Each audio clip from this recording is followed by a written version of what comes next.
Well, at a certain point, it's like riding a bike. At a certain point, when you learn to ride a bike, at a certain point, you discover balance, right? At a certain point. And how do you do that? Well, you keep trying to ride the bike and you keep losing your balance. But then at some point, something happens and all of a sudden, you stop losing your balance and you're riding the bike. And now you don't have to put your foot down anymore. And when that happens, you enter the world of riding the bike. Before that, there was no world of riding the bike. There was trying to ride the bike. There was wanting to ride the bike. But there was no reality of riding the bike until you discover balance. Right?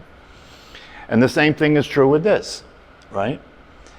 The world we live in is so deeply embedded in the illusion. The world we live in is so deeply embedded in everybody agreeing that what is considered real is real. The world we live in is so embedded in that. That's the big challenge, right? Because you could wake up and see things as they are. You could become enlightened and you could realize the truth of yourself. You could realize that your awareness itself. You can have an epiphany, right? But then when you go to move through your life, nobody else has had that epiphany. So what do you do? First of all, you can't continue to function in the world any differently than you did before. Your children still consider themselves to be your children. You still have the body that you were born into. You still have the circumstances that exist in your life, right? You still live in the world the way the world is, right? You still have all that, right? So to come out of the dream, to come out of the trance, to see that for what it really is, to know that everybody's dreaming, to know that everybody is agreeing that the lie is the truth. To know that everybody's agreeing that the lie is the truth, right? Can become natural if you practice it consistently. However, the practice of it consistently is a very challenging thing, is it not? Not so much the practice of formal meditation, because in the practice of formal meditation, you have a lot more say-so. In the practice of formal meditation, if you understand how to practice, you make sure you do it every day for a specific period of time and so forth and so on. And if you understand why you're doing it, you start to see things as they are, right?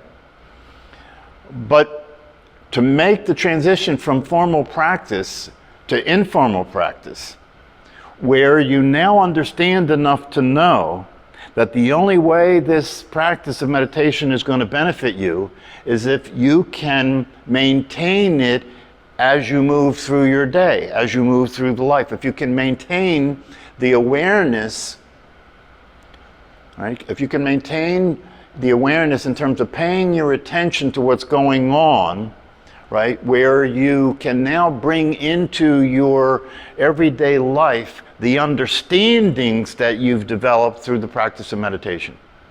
That you can bring into your everyday life the understandings that you developed through the practice of meditation. That doesn't mean that you will necessarily be any different. But your understandings make the difference. The understanding makes all the difference, right? You've been at this for a while now, so if I say to you, isn't it the case that what you have come to understand through these practices and these readings and these teachings makes a difference? It makes a big difference, right? When you know that what you thought was real is not real, that makes a difference. When you know that who you thought you were is not what you really are, that makes a big difference. However, as you live your life and you interact with the world and you interact with your relationships, you interact with other people, you still have to keep playing the game. You still have to keep playing the game. You still have to keep operating as if what everybody thinks is true is true. It is possible, right? But obviously, if you just look at the history of these things, right? It's possible, but it ain't an easy thing to do. And as Ramesh Balsekar says, it's interesting what he says about this, is because a lot of people maintain this idealistic notion that humanity is going to evolve until we're all awake, until we're all awake. Ramesh says that that's not the case. And when he talks about this, it's the first time that I actually heard somebody explain it as clearly as he did. But he said it's not the case. He said it is necessary for there to be a limited number of people who are awake. It's necessary for there to be a limited number of people in the human kingdom, in the human family, who do wake up and see through the illusion. That it's necessary for that to be the case, right?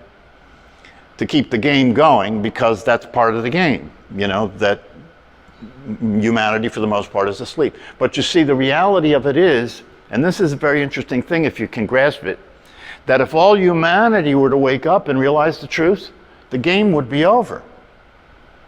There would be no possibility of continuing with the world, continuing with the way that that life occurs, because the way that life occurs is founded on the idea that you and I are separate from one another, isn't it? Yeah, without that, the world as we know it wouldn't exist. If everybody knew who they were, then there would be no individual people anymore. The game would be over. Okay? So it has to be so that people are dreaming in order for life as we know it to exist. It's just a practical reality. It has to be so for people, to believe that they're their physical body, to believe that they're separate from other people, to believe that they're separate from the world. Dualism is necessary. It has to be the case for life as we know it to exist, even though it's an illusion. And most of humanity will live their life out in the illusion, and will live their life out without there being any hint that there's anything else, or if they come across anything else, they won't recognize it. So most human beings will live their life in the illusion. Now, of course, if you hear that, when the ego hears that, it says, well, I don't like that idea. You're telling me the probability is that I'll continue to to live the life of ignorance. So then people want to know, so how do I get to be part of the minority? You know what I mean? How do I get to be part of the chosen ones, the ones who wake up? Well, there is no answer to that question, right? Because that takes us to the other thing that is a more advanced concept, which is thy will be done, right? That you really don't have any say-so about it. You really don't. But you don't have any say-so about it, really, but the fact that you're sitting here is a good sign. You see what I'm saying? The fact that you're sitting here is a good sign, right? Because you're being exposed to the truth, and the exposure to the truth is the beginning of the process of waking up, right? So you're already blessed, right? Because, like I said before, most people never hear the message, right? Or they hear it and they don't recognize it. But if you hear it and you recognize it, then you now come off the treadmill. You then come off the treadmill that everybody's on, and you go on the conveyor belt headed toward the truth. Now, whether you will actually get there or not is still up in the air. Still up in the air. Will you wake up completely before this life is over? I don't know. But even if that doesn't happen, what you have come across, what you have been exposed to so far already gives you a leg up, doesn't it? Yeah, it already gives you a leg up, because the one thing that you know that almost nobody else in humanity knows is that there is another possibility. There is another possibility. Life doesn't suck and then you die. There is another possibility other than all you are is this physical body And when it dies, therefore you die, right? There is another possibility. But the intensity of the illusion is so thorough, isn't it? Look around. The intensity of reality is so thorough, so complete, that almost nobody questions it. Almost nobody questions it. Even though the great saints and the awakened beings from the past have pointed to this consistently. Not only pointed to this consistently, but you take somebody like Jesus Christ, who was a teacher, who was an awakened being, right? What did he say? I offer you life everlasting. He's basically saying, there's a way out. There's a way out of this situation in which after a certain period of time, you will die. That's the common, basic human experience. You're born and then you die. Right? But Jesus Christ said there is a way out. And I'm not saying that because I'm preaching Christianity here, that Buddha said the same thing. Lao Tse said the same thing. There have been many great awakened masters through the history of humanity who have said the same thing. So here you are, and you have been provided the opportunity to take advantage of this possibility. And ultimately, there is nothing you can do to determine the outcome. Because the idea of thy will be done is an essential aspect of what there is to learn. It's a fundamental aspect of the teaching. Which means that the idea that you have, the idea that human beings have that they can do anything, the idea that human beings have that they're the source, right, is an illusion. It's just not true.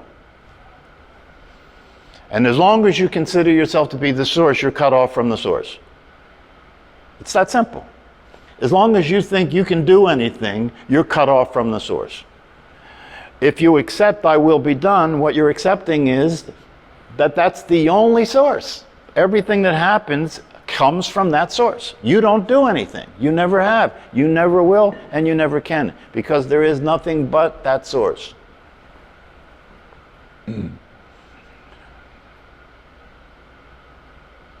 And when it gets to the point where a person lets go completely and surrenders and accepts the idea that thy will be done, if that is absolute, if it's real, and if it's absolute, that's enlightenment.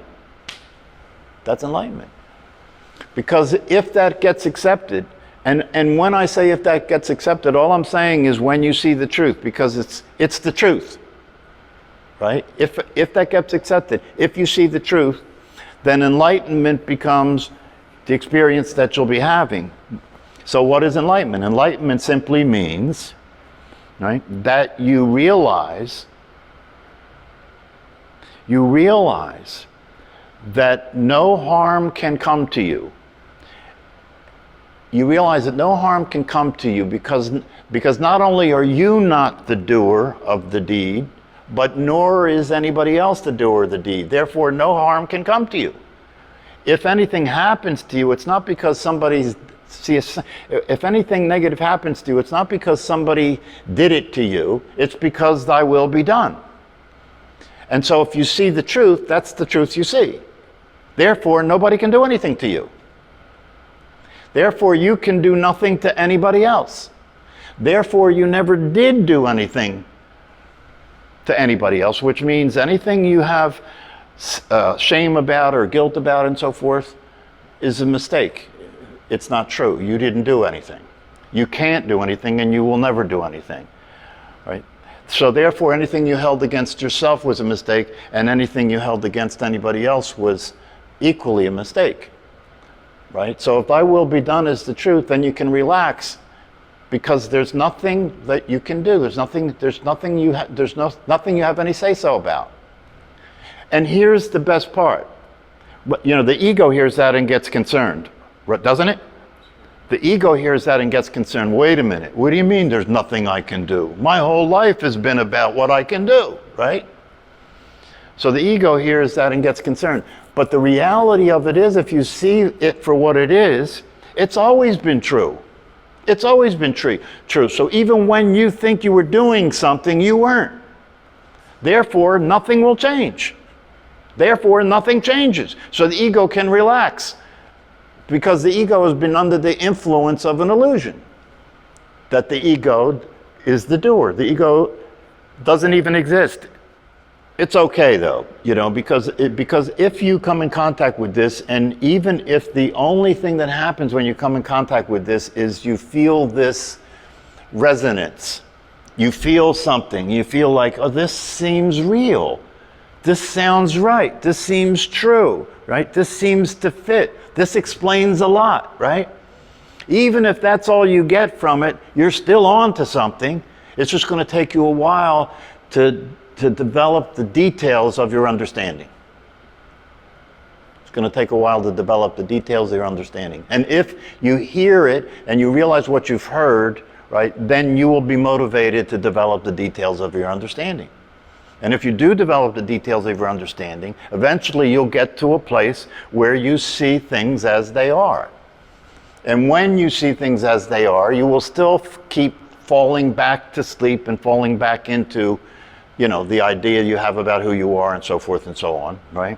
That'll still keep happening for a while. But the time will come when even though that's happening, you'll still know the truth. That's why I say the understanding is all that's necessary. The understanding is all that's necessary. If you understand that you're not your body, even though you will continue to live in a world in which you have to operate as if you are, the understanding still works. You see what I'm saying? It still works because now you know that when it dies, you won't die. Now you know that when it dies, you won't die. And not only do you know that that's the case, but you can test it. This is not about faith. This is not about blind faith. Not only do you know that that is the case, but you can test it. How do you test it, right? It's very simple to test it. And just all you have to do is answer one question in order to test the truth, right? Is the consciousness that you are, is the awareness that you are physical? Just look, do you know what I mean? This is not an academic question. It's not a question that you learn the answer to. It's a question that you see the answer to. And it's a simple, direct question. Is the awareness that you are, is the consciousness that you are physical? Is consciousness physical? So if you look and see the answer to that question, what you have seen is the truth, right? That what you are is not physical. And if it is true that what you are is not physical, then can you die?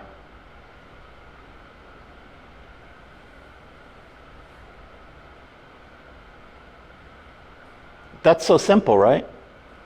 But even though it's simple, and even though the recognition of the answers to those questions is not hard, right? If you answer the question honestly, you'll answer the question correctly, right? But to live with that understanding, that's a different story. It's one thing to know that when the body dies, I don't die, right? But you've been so thoroughly conditioned to believe that that's true, even if you know it's not true, you're still afraid of death, right? Yeah, you're still afraid of that. But the understanding still makes a difference because at least there is something that is an alternative possibility, right? And for almost all of humanity, that's not there. For almost all of humanity, there is no alternative. When the body dies, you're dead. And the best that they can do, the best that humanity's been able to do is put together systems of belief, right? Systems of belief. You can believe that when you die, your soul will go to heaven. You can believe that when you die, you can believe a lot of things, right? But a belief is a belief. A belief isn't the truth. And in this matter, in this situation, it is possible to experience the truth. You don't have to believe that you exist, do you? That's a ridiculous question. You don't have to believe that you exist. You don't have to believe anything. All you have to do is start paying attention and see what's actually the case. Right? You've heard the word revelation, right? Revelation. What's the word revelation? The word revelation, if you break it down, right, It comes from the root word reveal, doesn't it? Reveal. If you pay attention and you take on board the teachings from the wisdom teachings, if you take on board the teachings and you practice meditation, right? That what you will see is the way things actually are. Just by looking, just by paying attention. Instead of living in a version of reality that keeps being generated by the thinking that's going on in your mind. That's the world that most people are living in, their world of the thinking that they're doing. And they don't even have a clue that there is a reality that exists outside of thinking. When the truth is, reality exists outside of thinking.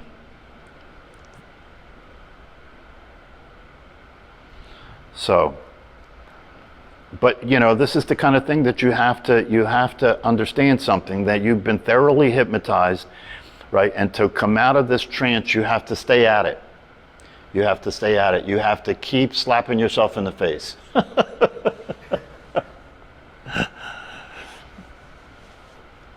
And over time, you'll begin to see what I'm talking about, right? Because what this is not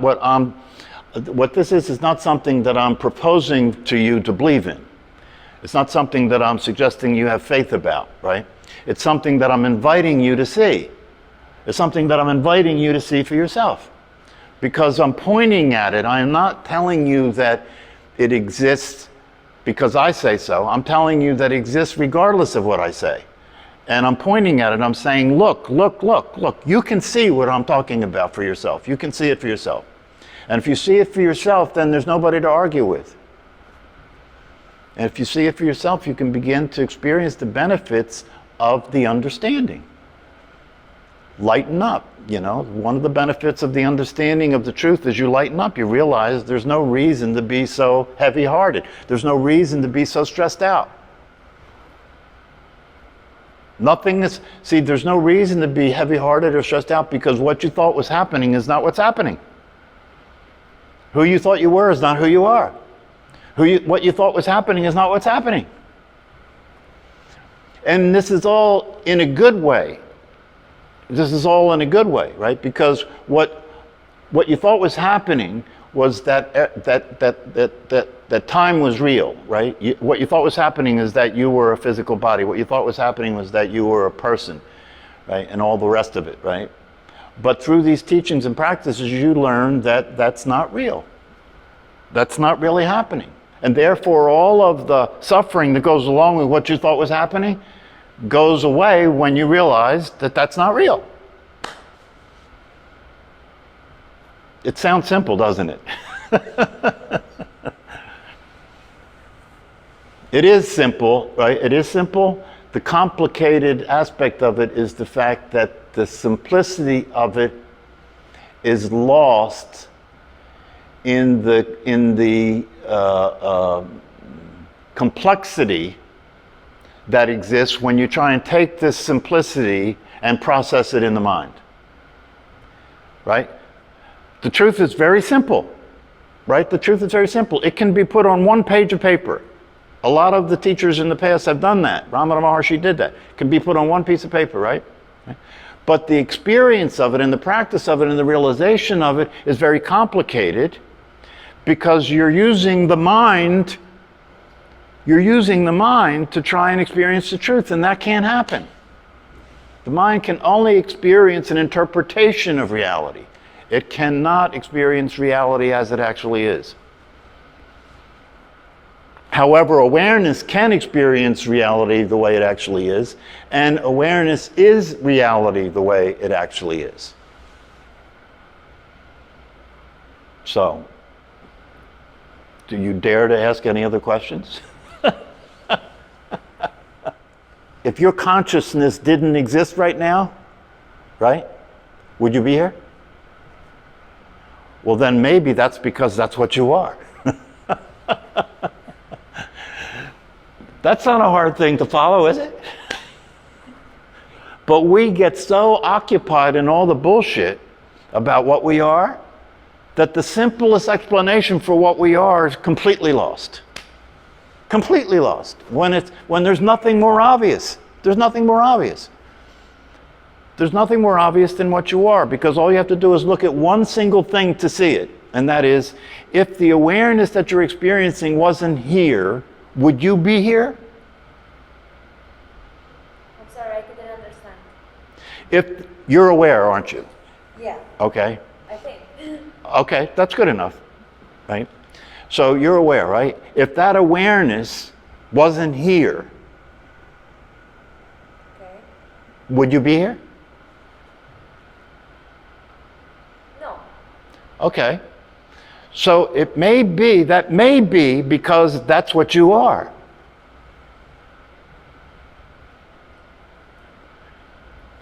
And if that's the case, you got a whole new possibility. Whole new possibility to explore. And that possibility is based on something that you see directly, right? You know, I could tell you that you're a soul. I could tell you all about souls and, you know, but if I say to you, are you aware, right? If I say to you, are you here, right? Yeah. You don't have to believe anything. Yeah, because I'm here. Yeah, because there is nothing more obvious than that, right? You don't have to believe anything. That's the truth, isn't it? That you're here is the truth. Yeah, that's true. So then if you're not here, whatever was here that's not here must be you. Right? If you're not here, whatever that was here that's not here must be you. You got to slow down, right? If your awareness isn't here, and that means you wouldn't be here, right? Then it must follow that you're the awareness. And if that's not here, and therefore you're not here, it has to be so that that's what you are. That's not that hard, right? That's not that hard. Well, that's why I'm sitting here, because I have been assigned, as Paul Hederman would say, this is my seat assignment. I have been assigned the job of saying these things in a way that makes sense, even though it's not easy to do. All right. Enough for one night, right?